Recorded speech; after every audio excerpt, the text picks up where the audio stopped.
اولئک لہم عقبی الدار، ایسے ہی لوگوں کے لیے آخرت میں بہترین بدلہ ہے۔ لیکن جو دوسرے لوگ ہیں والذین یقطعون ما امر اللہ بہ ان یوصل ویفسدون فی الارض، جو لوگ اللہ رب العالمین نے جس چیز کو جوڑنے کا حکم دیا اس کو توڑتے ہیں، زمین میں فساد پھیلاتے ہیں، اللہ سے کیا ہوا ایگریمنٹ توڑتے ہیں، اولئک لہم اللعنۃ ولہم سوء الدار، یہ ایسے لوگ ہیں جن پر اللہ کی لعنت ہے اور جن کے لیے برا ٹھکانہ ہے۔ پھر آیت نمبر 28 میں اللہ کے ذکر سے ہی دلوں کو سکون اور اطمینان ملتا ہے۔ آج دنیا الگ الگ چیزوں میں سکون تلاش کر رہی ہے، اطمینان تلاش کر رہی ہے۔ اگر سکون چاہتے ہیں، اطمینان چاہتے ہیں، اللہ کے ذکر کی طرف پلٹے، اور اللہ کا ذکر ایسی چیز ہے جس سے پتہ چلتا ہے کہ آپ کو اللہ سے کتنی محبت ہے، اس لیے کہ انسان کو جس چیز سے زیادہ محبت ہوتی ہے اسی کا ذکر وہ بار بار کرتا رہتا ہے۔ اگر آپ کو اللہ سے واقعی محبت ہے، کیسے پتہ چلے گا؟ آپ اللہ کا زیادہ سے زیادہ ذکر کریں گے تو یہ پتہ چلے گا کہ آپ کو اللہ سے محبت ہے، اور پھر بدلے میں آپ کی زندگی میں سکون آئے گا، پیس آئے گی، اور اللہ کی طرف سے اطمینان آپ کی زندگی میں داخل کر دیا جائے گا۔ الا بذکر اللہ تطمئن القلوب، سنو اللہ کے ذکر سے ہی دلوں کو اطمینان ملتا ہے۔ آیت نمبر 38 میں سب انبیاء بشر تھے۔ اس سے پہلے اللہ نے کفار کے تعلق سے بہت ساری باتیں بیان کی، ان کا انجام ذکر کیا، جو باتیں پہلے بھی کئی مرتبہ آ چکی ہیں۔ 38 میں اللہ نے کہا سب انبیاء بشر تھے۔ وَلَقَدْ أَرْسَلْنَا رُسُلًا مِّن قَبْلِكَ وَجَعَلْنَا لَهُمْ أَزْوَاجًا وَذُرِّيَّةً، جتنے بھی پیغمبر آئے اللہ کہتے ہیں ہم نے سب کو بیوی بچوں والا بنایا تھا۔ ایک آدھ نبی ایسے جیسے حضرت یحییٰ علیہ السلام، ان کے تعلق سے کہا جاتا ہے کہ انہوں نے شادی نہیں کی یا ان کے پاس بیوی نہیں تھی، تو ایسا ایکسیپشن ہے، لیکن جو تمام انبیاء تھے اللہ نے کہا کہ ہم نے ان کو بیوی اور بچوں والا بنایا تھا۔ تو نکاح کرنا، شادی کرنا، یہ تمام انبیاء کی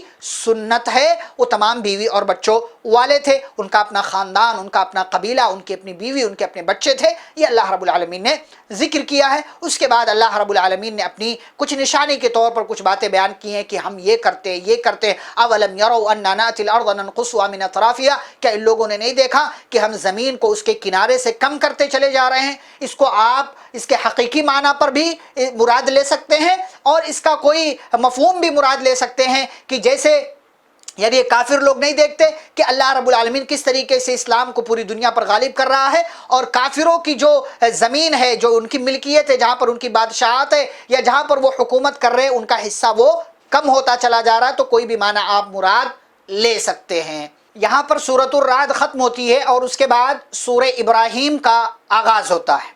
سورہ ابراہیم کی ابتدا میں اللہ رب العالمین نے اپنی کچھ سنتیں ذکر کی ہیں، جیسے کہ قرآن اس نے نازل کیا، وہ آسمان و زمین کی ساری چیزیں اسی کے لیے ہیں۔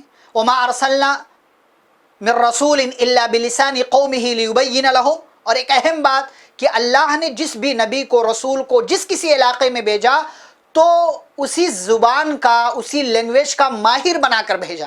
آپ جس علاقے میں رہ رہے ہیں وہاں کی زبان آپ کو آنی چاہیے، وہاں کی لینگویج آپ کو آنی چاہیے، تبھی صحیح معنوں میں آپ اللہ کی بات کو دوسروں تک، غیروں تک پہنچا سکتے ہیں۔ اور یہ اللہ کی سنت ہے کہ جتنے بھی انبیاء پیغمبر اللہ نے بھیجے ان کو ان کی زبان کا ماہر بنا کر بھیجا، اور اسی زبان میں جو ہے اللہ نے کتاب بھی نازل کی۔ جیسا کہ قرآن، پیارے نبی صلی اللہ علیہ وسلم امی تھے، پڑھنا لکھنا نہیں آتا تھا، لیکن اس کے باوجود آپ دیکھیں عربی زبان کے ماہر تھے، اور اللہ نے عربی زبان میں ہی قرآن نازل کیا، اس لیے کہ پیارے نبی صلی اللہ علیہ وسلم کو اللہ نے عرب میں، مکہ کے اندر جہاں پورے لوگ عربی جانتے تھے اور بہترین عربی زبان کے ماہر لوگ تھے، اللہ نے ان کے درمیان بھیجا پیارے نبی صلی اللہ علیہ وسلم کو، اور اس زبان کا ماہر بنا کر اسی زبان میں کتاب نازل کر کے اللہ نے بھیجا۔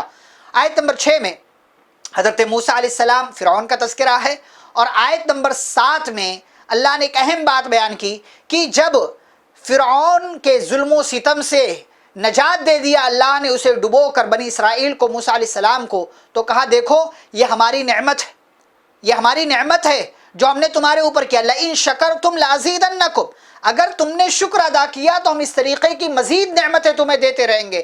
وَلَئِن كَفَرْتُمْ إِنَّ عَذَابِي لَشَدِيدٌ، اور اگر تم نے ناشکری کی تو یاد رکھنا میرا عذاب بہت سخت ہے۔ یہ اللہ کا وعدہ ہے، شکر کریں گے مزید ملے گا، ناشکری کریں گے اللہ رب العالمین آپ کے پاس جو ہے اس سے بھی محروم کر دے گا، اور آئندہ جو ملنے والا تھا اس سے بھی آپ محروم کر دیے جائیں گے۔ اللہ آپ کو کسی عذاب، کسی مصیبت، پریشانی میں ڈال دے گا۔